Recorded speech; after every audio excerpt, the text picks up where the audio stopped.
जय श्री कृष्णा। प्रातःकाल का समय था। गुरुकुल में हर दिन की भांति गुरुजी अपने शिष्यों को शिक्षा दे रहे थे। आज का विषय था आत्मा। आत्मा के बारे में बताते हुए गुरुजी ने कहा, आत्मा को न शस्त्र छेद सकते हैं, न अग्नि जला सकती है, न जल उसे गला सकता है और न हवा उसे सुखा सकती है। इस आत्मा का कभी भी विनाश नहीं हो सकता। ये अविनाशी है। ये सुनकर एक शिष्य को जिज्ञासा हुई। वो बोला, किंतु गुरुवर, ये कैसे संभव है? यदि आत्मा का अस्तित्व है, वो अविनाशी है, तो भला वो इस नाशवान शरीर में कैसे वास करती है?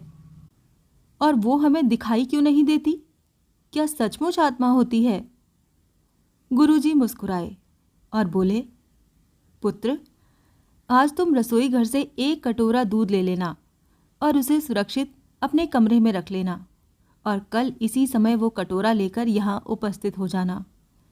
अगले दिन शिष्य कटोरा लेकर उपस्थित हो गया। गुरुजी ने पूछा, क्या दूध आज भी पीने योग्य है? शिष्य बोला, नहीं गुरुजी, ये तो कल रात ही फट गया था, लेकिन इसका मेरे प्रश्न से क्या लेना देना?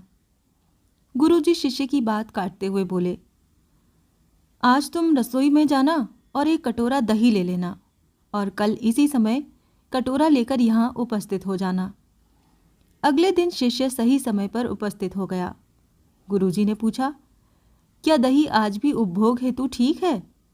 शिष्य बोला, जी हाँ गुरुजी, ये अभी भी ठीक है। अच्छा ठीक है, कल तुम फिर इसे लेकर यहाँ आना, गुरुजी ने आदेश दिया। अगले दिन जब गुरुजी ने शिष्य से दही के बारे में पूछा तो उसने बताया कि दही में खटास आ चुकी थी और वो कुछ खराब लग रहा था।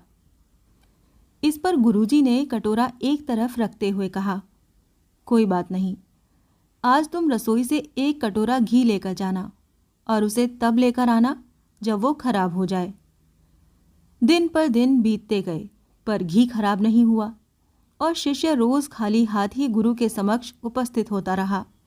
फिर एक दिन शिष्य से रहा नहीं गया और उसने पूछ ही लिया, गुरुवर, मैंने बहुत दिनों पहले आपसे प्रश्न किया था कि यदि आत्मा का अस्तित्व है, वो अविनाशी है, तो भला वो इस नाशवान शरीर में कैसे वास करती है और वो हमें दिखाई क्यों नहीं देती? क्या सचमुच आत्मा होती है? पर इसका उत्तर देने के बजाय आपने मुझे दूध, दही, घी में उलझा दिया। क्या आपके पास इसका कोई उत्तर नहीं है? इस बार गुरुजी गंभीर होते हुए बोले, वत्स, मैं ये सब तुम्हारे प्रश्न का उत्तर देने के लिए ही तो कर रहा था। देखो, दूध, दही और घी सब दूध का ही हिस्सा है, लेकिन दूध एक दिन में खराब हो जाता है, दही 2-3 दिनों में, लेकिन शुद्ध घी कभी खराब नहीं होता। इसी प्रकार आत्मा इस नाशवान शरीर में होते हुए भी ऐसी है कि उसे कभी नष्ट नहीं किया जा सकता। ठीक है गुरुजी, मान लिया कि आत्मा अविनाशी है, लेकिन हमें घी तो दिखाई देता है, पर आत्मा नहीं दिखती। शिष्य, गुरुजी बोले, घी अपने आप ही तो नहीं दिखता ना। पहले दूध में जामन डालकर दही में बदलना पड़ता है, फिर दही को मथकर उसे मक्खन में बदला जाता है, फिर कहीं जाकर जब मक्खन को सही तापमान पर घंटों पिघलाया जाता है, तब जाकर घी बनता है। हर इंसान आत्मा का दर्शन यानी आत्मदर्शन कर सकता है, लेकिन उसके लिए पहले इस दूध रूपी शरीर को भजन रूपी जामन से पवित्र बनाना पड़ता है। उसके बाद कर्म की मथनी से इस शरीर को दीन दुखियों की सेवा में मथना होता है और फिर सालों तक साधना और तपस्या की आंच पर इसे तपाना होता है, तब जाकर आत्मदर्शन संभव हो पाता है। शिष्य गुरुजी की बात अच्छी तरह समझ चुका था। आज उसकी जिज्ञासा शांत हो गई थी। उसने गुरु के चरण स्पर्श किए और आत्मदर्शन के मार्ग पर आगे बढ़ गया।